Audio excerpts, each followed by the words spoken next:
Hi, I'm Dr. J. Franklin Schultz here to talk with you about everyone's favorite subject, report writing.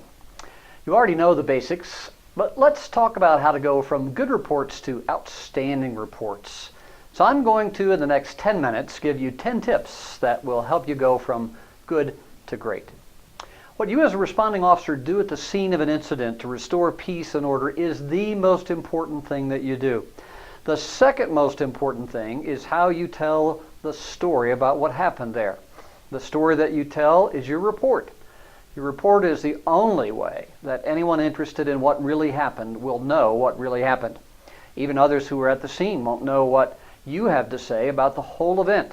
You will be telling not only what you saw and did, but what everyone else saw and did through witness statements, evidence collection, and putting events into sequence. Sometimes we think of report writing as that page or two of narration that we type up and send in, but it's more than that. The report includes your interviews, a roll call of people who were present, an explanation of what evidence, whether testimonial, physical, or circumstantial, was present, and what procedure you followed. It is an explanation to people who have no idea what happened and no idea what a police officer must do in situations like these. I remember my first assignment as a detective, and my first stack of reports were some of my reports from the week before when I was still on uniform patrol. I was embarrassed. There was missing information, overlooked leads I failed to follow, and questions left unanswered. I had never really thought about how many people were going to see my report and how that was going to make me look as a professional. Take a moment to think about who is going to see your report.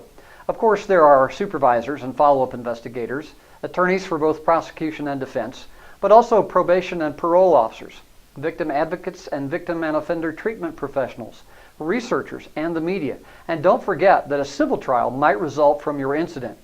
And there are many judicial proceedings such as pre-sentence investigations, parole hearings, pretrial motions, bond hearings, and maybe even a disciplinary action if you fail to document how you followed department policy, ensured everyone's rights, and used reasonable force. Deficiencies in your report not only reflect poorly on you as a professional, they will influence public opinion and jurors and the family of victims and perpetrators. It can affect your career, promotion opportunities, public relations, even department funding, as well as your reputation. The heavy, sober truth is that the entire functioning of the criminal justice system relies on your report. In short, report writing is a big deal. Now that we're reminded of the importance of the report, let's talk about what your investigators and prosecutors need in a great report. I need to add a disclaimer here. If your department or district attorney's policy or preference differs from the practices that I talk about, obviously follow their policy. The first tip of going from good to great is if your department policy allows, a one-paragraph summary of the case at the beginning of the narrative can be very helpful to the reader. The summary will set the stage for the reader and help him or her frame the report in a way that makes sense. Officers responded to a fight in progress. On arrival, officers saw a group of people fighting and one apparently injured person bleeding on the ground nearby. Based on witness reports, officers arrested Frank Larson. This puts the reader in the right mood, the right frame of mind, and they'll read the story in anticipation of what you're going to tell them. Number two, all elements of the crime must be documented. I recommend a visit to the statute book so that you can see exactly what intent, behavior, and damage defines the crime that you are reporting. The statute will be a critical guide to what must be included in your report. And remember that at trial, each element of the crime must be proved beyond a reasonable doubt. Great report key number three. Be consistent in identifying key players in the incident. Instead of saying Martinez and Jones were fighting when Jones stabbed him, say Jones stabbed Martinez. Don't make anyone have to assume or guess who was doing what to whom. The grammatical rule is that the pronoun that immediately follows the noun refers to that noun. But that rule isn't always followed or understood by the reader or the writer. I like to capitalize names so they are easily found in the report. Suspect Jones, witness Ying, arrestee Swinson. Again, check with your department policy, but those are my recommendations. Tip number four, make sure to identify everyone involved, including unknown persons and persons relevant but not on the scene. Everyone mentioned in the narrative should be in the witness list and vice versa.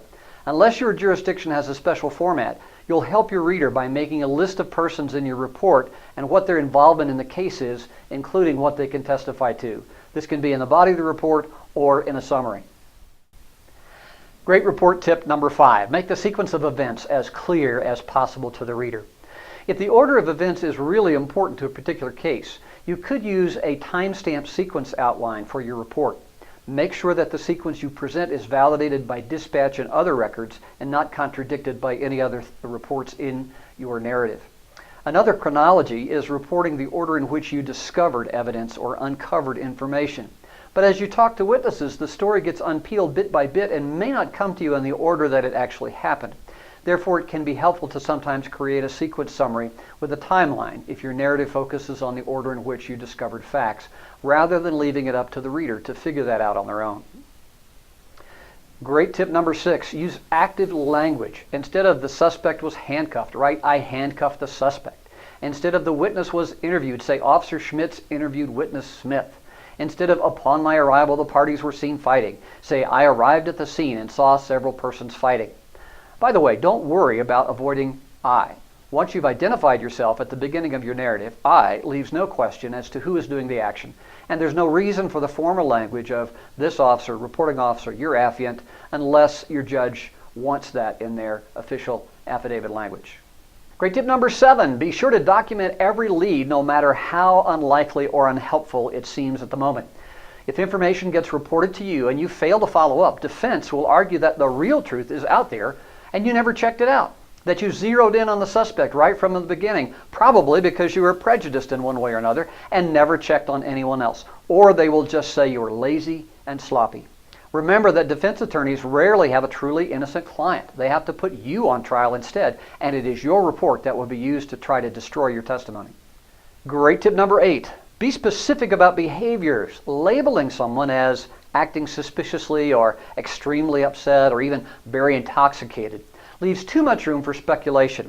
Always describe, not merely label. Instead of Marquez was stopped because he was acting suspiciously, say something like, arrestee Marquez was wearing a heavy coat while the temperature was 88 degrees, was walking in shadowed areas instead of areas lighted by street lamps, kept one arm tight against his right side instead of a normal gait with both arms swinging, and repeatedly looked over his shoulder.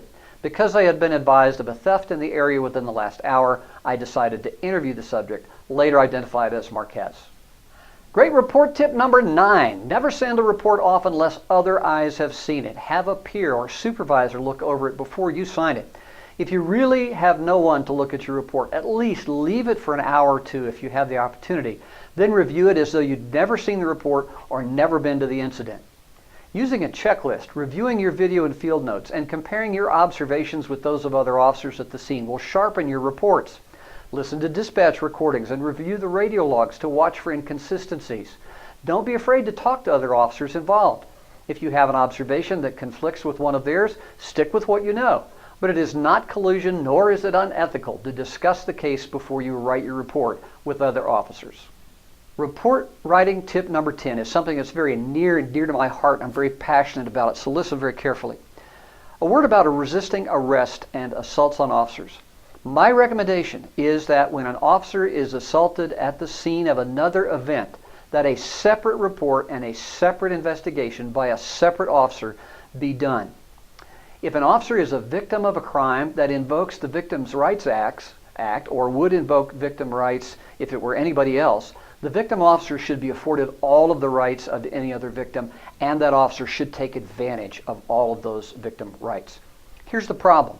Let's say you go to a domestic and get assaulted by the suspect. The domestic violence case is later dismissed, and with it goes the assault on an officer case. That's not right. What if you went to that same domestic and found a meth lab? Would the drug charges be dismissed if the DV case got dropped? No. It's a separate, serious crime that has generated its own offense report and charges. Offenses against an officer should be treated the same way. I feel very strongly about this, so don't let the bad guys get away with assaulting you. Thanks for watching. I hope your reports are going to go from great to even greater. Stay safe and stay smart.